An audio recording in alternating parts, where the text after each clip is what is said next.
Mereka yang pernah bertempur dalam kesatuan-kesatuan bersenjata resmi negara. Mereka yang berwatak revolusioner dan berjiwa Pancasila, berjuang mempertahankan kesatuan Republik ini.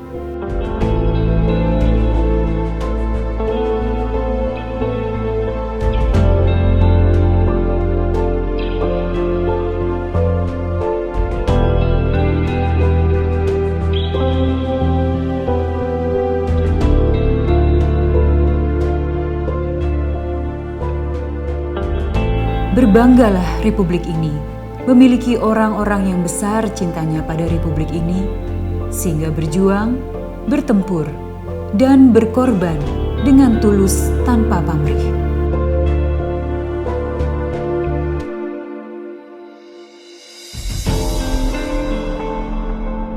Pertempuran dalam kesatuan menguatkan cinta mereka pada kesatuan dan sampai saat ini terus diekspresikan melalui perhatian dan kasih sayang yang dibagikan.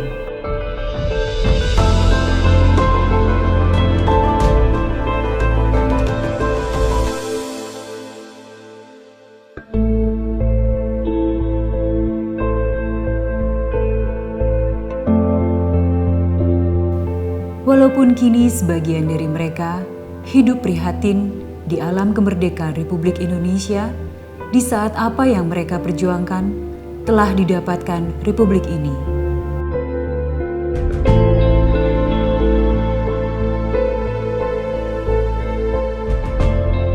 Di sisi lain, sebagian dari mereka hidup berkecukupan serta masih mampu berjuang. Mereka yang dulu pernah berjuang, sekarang pun masih terus berjuang untuk negara tercinta. Berjuang dengan semangat tinggi, semata-mata hanya untuk menjaga keutuhan serta kebesaran bangsa ini. Waktu saya menanamkan bom batok di jalan tuh, ya kan? Itu ditutupi sama kotoran kerbau biar menyamar. Begitu mereka lewat, kita tarik sama kawat, meledak gitu.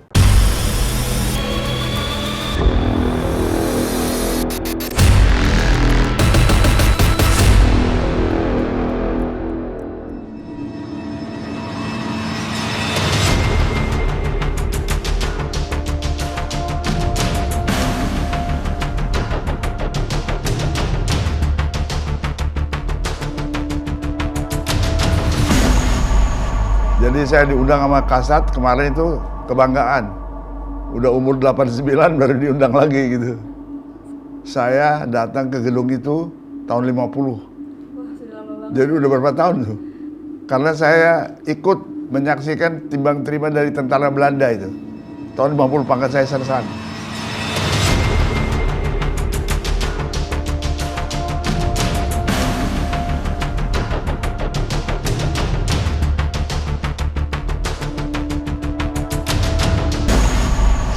Dasar saya dibina oleh kakek yang namanya main pukulan. Disebut tuh pencaksilat sekarang. Jadi saya udah mental, fisik siap. Umur 16 tahun saya diungsikan ke Tasikmalaya. Kira-kira akhir 46. Karena saya kalau di Jakarta kelakuan saya kayak ekstremis gitu. Bisa ditangkap Belanda kan. Nah, di Tasikmalaya itu sesudah 6 bulan, tanggal 21 Juli 1947. Itu aksi militer Belanda yang pertama menyerang daerah Republik. Saya dari situ ngungsi ke selatan namanya Cibeti, Tasikmalaya. Itu dengan orang tua yang sudah kucar-kacir karena dia pegawai pos telegraf and telepon, udah nggak dapat gaji kan. Ada tentara liwat, namanya Detasemen Garuda Putih, dipimpin oleh Kapten Burdah. Berhenti di komplek itu. Saya dipanggil, karena kan kalau dari tentara kumpul kan kita nggak deketin, pengen tahu gitu. Saya baru umur 16 tahun itu. Jang ke dia, gitu. Dipikir saya orang Sunda. Pada naon Pak, Pangneangan sangu suruh cari nasi. Dia lapar kali. Saya baru nampah tuh. Saban rumah saya bilang, punten ibu, manawi aya sangu. Dikasih sangu yang udah mau basi tuh. Ikannya nggak ada, dikasih minyak jelantah. Sambil saya bawa nasi kan lapar, comotin juga tuh nasi sama jelantah. Adapun cabai, dipetik cabainya tuh di awal itu. Nah dari situ saya harus bergabung. Apa tugas saya? Bawa peluru. Akhirnya latihan nembak. Akhirnya saya bergabung dengan Detasmen Garuda Putih Divisi Siliwangi. Tugas kita apa? Menghadang Belanda. Konvoi Belanda tuh dari Tasik ke Singapura, kita cegat, namanya Gunung Kacapi. Di situ kita hadang mereka gitu. Banyak tentara yang meninggal, saya kehilangan 2 orang teman. Itu perjuangan saya. Jadi saya ikut perang kemerdekaan umur 16 tahun. Orang nanya, "Lo nggak takut?" Siapa bilang, kita ditembakin sama Mustang tuh, gitu. Lari aku ke kampung. Maaf nih, cek orang Sunda, yang ngihan maneh jeung modal. Jadi sakit takutnya, terkencing-kencing gitu sambil lari. Sampai buang air aja, gitu, takutnya gitu. Alhamdulillah.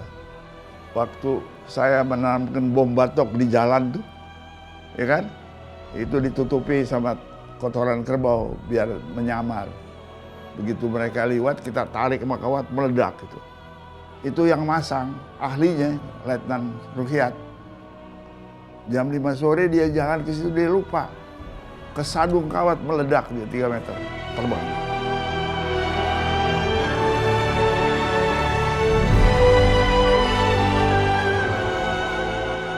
Itulah, jadi saya itu termasuk pejuang kemerdekaan dalam usia dini. Alhamdulillah, tahun 50 dapat pangkat sersan kayak Anda gitu. Tapi karena ilmu silat saya pakai, karena silat itu bukan untuk bela diri. Suatu ilmu itu jangan dipakai untuk berkelahi, tapi untuk kehidupan. Jadi aspek silat saya pakai, tahun 50 sersan, tahun 80 mayor jenderal.